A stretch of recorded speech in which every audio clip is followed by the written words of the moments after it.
Channel fade आई में अपने बेटा विद्युत धारा कर रहे थे। विद्युत धारा के कुछ न्यूमेरिकल अपने कर लिए थे, कुछ शेष थे।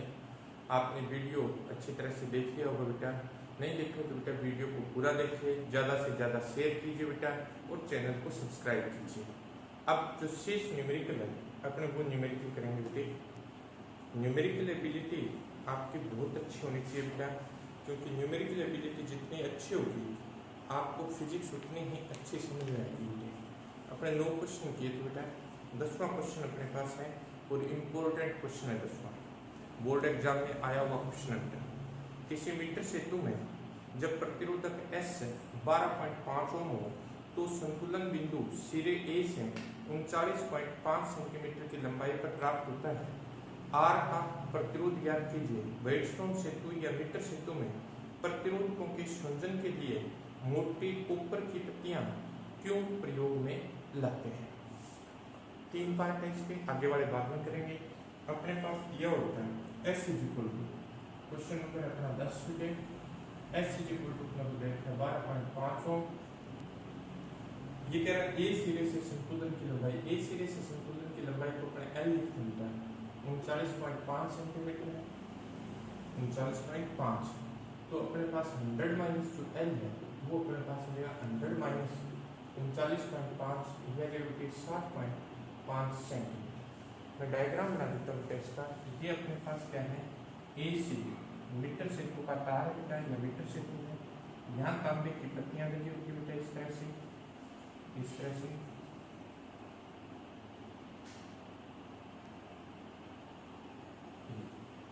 अपने पास यहाँ RD जुड़ा होता है बेटा, रेजिस्टेंस बॉक्स RD, और यहाँ अपने पास S जुड़ा होता है जिसको अपने नॉर्मली अज्ञात प्रतिरोध कहते हैं, इसको ज्ञात प्रतिरोध कहते हैं। ये बिंदु अपने पास B, A और C के बीच में बैटरी और कुंजी लगा देते हैं। इस B को धारामापी से जोड़ देते हैं और धारामापी को ज्योति से जोड़ देते हैं। ये ज्योति जहाँ संतुलन की स्थिति प्राप्त करती है वो अपने पास B बिंदु होता है। ये स्थिति है। तो सेतु की संतुलन की अवस्था में, सेतु की संतुलन की अवस्था में, संतुलन की अवस्था में जब सेतु संतुलन में होता है तो अपने पास शर्त होती है P/Q is equal to R/S। P/Q is equal to R/S। P अपने पास है 39.5 अपॉन Q अपने पास है 60.5। R अपने ज्ञात करना है, S अपने को दिया हुआ है 12.5। R इज इक्वल टू अपने पास हो जाएगा 39.5 इंटू 12.5 अपॉन 60.5। इसको हल करेंगे बेटा, ओम में अपने पास R का मान चाहिए, ओम में R का मान आ गया। अब ये कहता है कि इन प्रतिरोधों को जोड़ने के लिए कि तांबे की जो पत्तियां दी जाती हैं ये मोटी पत्तियां क्यों काम में लेते हैं। देखिए बेटा, अपने जानते हैं कि प्रतिरोध जो होता है वो अनुप्रस्थ काट क्षेत्रफल के व्युत्क्रमानुपाती होता है। तो पत्तियां जितनी मोटी होगी बेटा उनका प्रतिरोध उतना ही क्या होगा, कम होगा, और प्रतिरोध जितना कम होगा बेटा वो धारा कंजप्शन उतना ही क्या करेगा, कम करेगा। करंट कंजप्शन जो है वो कम हो जाएगा, यानी धारा आसानी से प्रवाहित होगी। इसलिए तांबे की मोटी पत्तियों का उपयोग किया जाता है। दूसरा पार्ट अपने पास है बेटा, R तथा S को अंतर बदल करने पर उपरोक्त सेतु का संतुलन बिंदु ज्ञात कीजिए।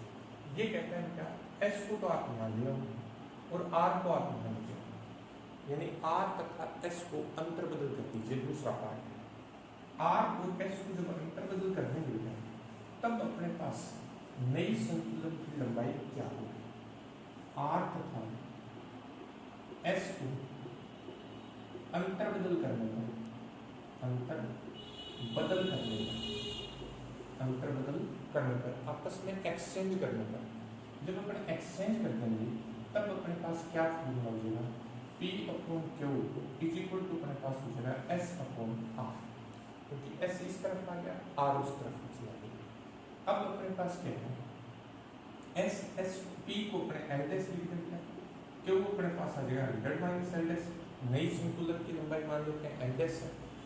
S अपने पास है 12.5 R अपने पास है कितना आर अपने पास 39.5 इंटू 12.5 गुना अपने पास हो जाएगा 4.5। 12.5 से 12.5 नेक्स्ट यूज किया। इसको सोल्व करके एल डैश का मान ज्ञात कर लेंगे। इसको हल करेंगे एल डैश को 100 minus L dash is equal to अपने पास हो जाएगा 605/395। इसको हल करके बेटा एल डैश का मान ज्ञात कर लेंगे, वो अपने पास नई संतुलन की स्थिति होगी। नेक्स्ट पार्ट इसका है, यदि सेतु के संतुलन की अवस्था में गैल्वेनोमीटर और सेल को अंतर्बदल कर दिया जाए तब क्या गैल्वेनोमीटर कोई धारा दर्शाएगा? देखिए अपने को ये कहता है कि संतुलन की अवस्था आपको मिलेगी, आप क्या करें, गैल्वेनोमीटर मतलब धारामापी को और इस सेल को आपस में बदल दीजिए, इनको इंटरचेंज कर दो। जब अपने इनको इंटरचेंज करेंगे बेटा तो सेतु की संतुलन की अवस्था अप्रभावित रहती है, तो धारामापी में कोई धारा प्रवाहित नहीं होगी। संतुलन की अवस्था में अपने लिखेंगे इस तरह से, संतुलन की अवस्था में इसका बिंदु संतुलन की अवस्था में धारामापी तथा सेल को अंतर्बदल करने से संतुलन की अवस्था अपरिवर्तित रहती है।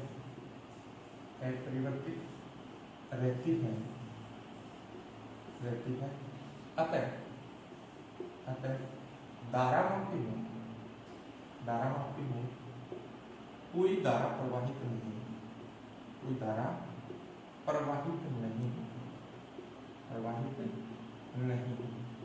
धारामापी में से कोई धारा प्रवाह नहीं होगा। नेक्स्ट क्वेश्चन बेटा, 8 वोल्ट विद्युत वाहक बल की एक संचायक बैटरी जिसका आंतरिक प्रतिरोध 0.5 ओम है को श्रेणी क्रम में 15.5 ओम के प्रतिरोधक का उपयोग करके 120 वोल्ट के डीसी स्रोत द्वारा चार्ज किया जाता है। चार्ज होते समय बैटरी की टर्मिनल वोल्टता क्या है? चार्जकारी परिपथ में प्रतिरोधक को श्रेणी क्रम में संबद्ध करने का क्या उद्देश्य है?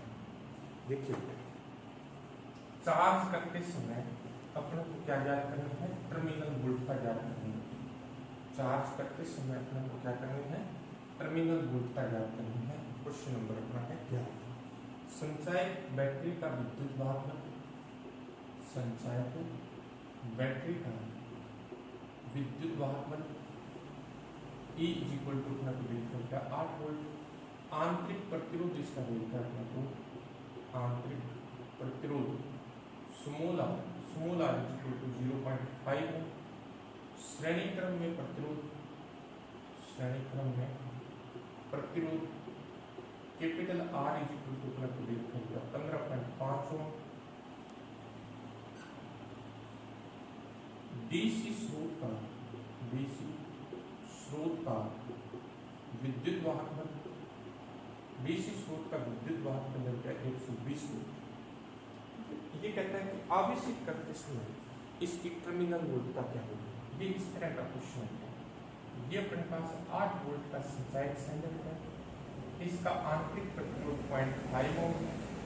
इसके श्रेणी क्रम में एक 15.5 ओम का प्रतिरोध जोड़ दिया और इसको आवेशित करने के लिए इसे 120 वोल्ट की स्रोत से, ये अपने पास कंडीशन है। अपने क्या करेंगे, सबसे पहले जब अपने इसको जोड़ेंगे तो ये डीसी स्रोत इस परिपथ में धारा प्रवाहित करेगा। इस धारा का मान ज्ञात कर लेते हैं। तो डीसी स्रोत द्वारा आई धारा प्रवाहित होती है तो बंद परिपथ में किरचॉफ के द्वितीय नियम से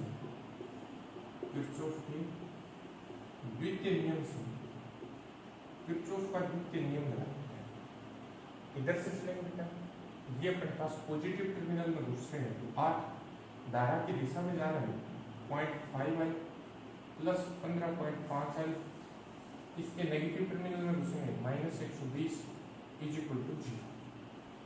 ये अपने पास हो गया 16 इज इक्वल टू 120 माइनस 8।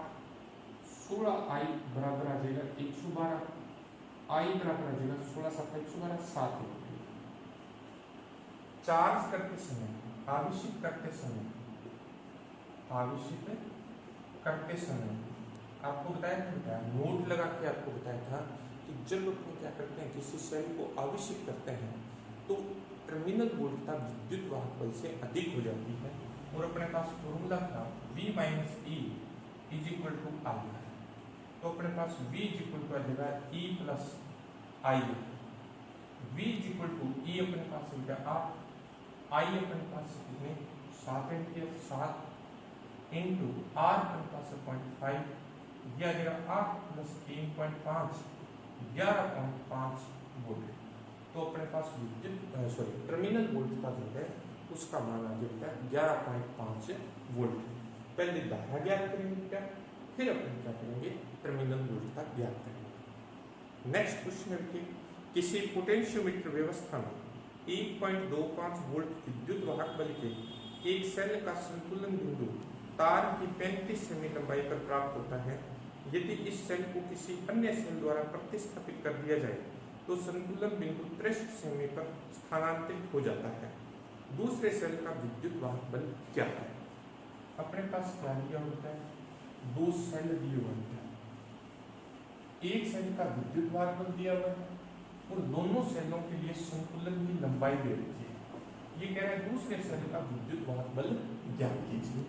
सेलों का आपने क्या किया है कि विद्युत वाहक बल की तुलना की थी विभवमापी से, वही क्वेश्चन। तो प्रथम सेल का विद्युत वाहक बल देखा अपने को 1.25 वोल्ट, इसके लिए संतुलन की लंबाई देखी होती है 35 सेंटीमीटर। E2 अपने को ज्ञात करना बेटा है, L2 दे रखा अपने को 63 सेंटीमीटर। अपने जानते हैं विभवमापी से जब अपने दो प्राथमिक सेलों की विद्युत वाहक बलों की तुलना करते हैं तो अपने पास E1 बटा E2 इज इक्वल टू आता है L1 बटा L2। अपने को E2 चाहिए, E2 इज इक्वल टू अपने पास हो जाएगा L2 upon L1 into E1। E2 is equal to अपने पास हो जाएगा L2 63, L1 अपने पास 35 इनटू 1.25। इसका पॉइंट रिमूव करेंगे 100 आ जाएगा, 25 से 5, ये अपने पास आ गया 4, ये अपने पास आ गया 7, ये 9 पे कैंसिल हो जाएगा। E2 इज इक्वल टू अपने पास आ गया 9/4, ये जगह क्या 2.25 वोल्ट। E2 का मान आ गया 2.25 वोल्ट। नेक्स्ट क्वेश्चन क्या, किसी तांबे के तार में मुक्त इलेक्ट्रॉनों का संख्या घनत्व 8.5 गुना 10 की पावर 28 प्रति मीटर क्यूब है। 3 मीटर लंबे तार के एक सिरे से दूसरे सिरे तक अपवाह करने में इलेक्ट्रॉनों को कितना समय लगेगा? तार की अनुप्रस्थ काट क्षेत्रफल 2 गुना 10 की घात -6 मीटर स्क्वायर और इसमें 3 एम्पियर धारा प्रवाहित होगी। क्या दिया होता है? क्वेश्चन नंबर 13 अपने पास हो गया 13। इलेक्ट्रॉनों का संख्या घनत्व n जो n अपने को देख करगा 8.5 इंटू 10 की पावर 28 प्रति मीटर क्यूब। तार की लंबाई देख सकता है L बराबर 3 मीटर। इस तार का अनुप्रस्थ काट क्षेत्रफल देख सकते हैं अपने को 2 गुना 10 की पावर -6 मीटर स्क्वायर। इसमें धारा I बराबर देखिए 3 एम्पियर। समय अपने को ज्ञात करना बेटा, एक सिरे से दूसरे सिरे तक इलेक्ट्रॉनों को जाने में कितना समय लगेगा? इलेक्ट्रॉन का आवेश अपने पास 1.6 गुना 10 की घात -19 जूल। पहले अपन क्या करेंगे, अपवहन वेग ज्ञात कर लेंगे। अपवहन वेग जब आ जाएगा, दूरी अपने को दे रखी है तो अपने समय ज्ञात कर लेंगे। समय बराबर होता है दूरी भागित 4। तो अपवहन वेग तथा धारा में संबंध से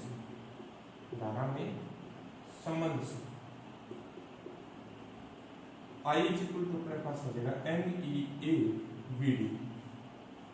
इससे अपने पास क्या जाएगा बेटा, वीडी आ जाएगा। वीडी इक्वल टू अपने पास आ जाएगा आई अपॉन एन ई ए। आई की वैल्यू बेटा 3 अपॉन एन का मान बेटा 8.5 इंटू 10 की पावर 28, ए 1.6 गुणा 10 की पावर -19, ए अपने पास है बेटा 2 गुणा 10 की घात -6। ये तो अपने पास है बेटा वीडी। अब अपने को क्या करना है, अपने को समय ज्ञात करना है। समय बराबर होता है बेटा दूरी भाग 4, दूरी भाग 4। तो t इक्वल टू अपने पास आ जाएगा l upon VD. t equal to अपने पास l बेटा 3 मीटर, वीडी की ये वैल्यू बेटा 3, नीचे वाली जो राशि बेटा वो ऊपर से जाएगी 3 इंटू अपने पास आ जाएगा 8.5 इंटू 10 की पावर 28 इंटू 1.6 गुणा 10 की पावर -19 गुणा 2 गुणा 10 की पावर -6। 3 से 3 कैंसिल हो जाएगा। t इक्वल टू यह आ जाएगा 8.5 गुणा 1.6 गुणा 2 गुणा यह आ जाएगा 25, ये बच गई 10 की पावर 3। इतना समय लगेगा बेटा, सेकंड में अपने पास आंसर आ जाएगा।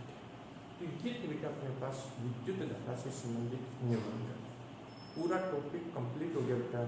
आप अच्छी तरह से सारे वीडियो देखिए, जहाँ भी आपको प्रॉब्लम लगे बेटा आप मुझे कमेंट कर सकते हैं, लेकिन वीडियो पूरे देखिए बेटा और अच्छी तरह से इस लेसन को समझिए बेटा। जब अच्छी तरह से समझेंगे तब आपको इसका अच्छी तरह से पता लगेगा बेटा। तो पूरी डिटेल से वीडियो देखिए बेटे, पूरी डिटेल इसकी स्टडी कीजिए।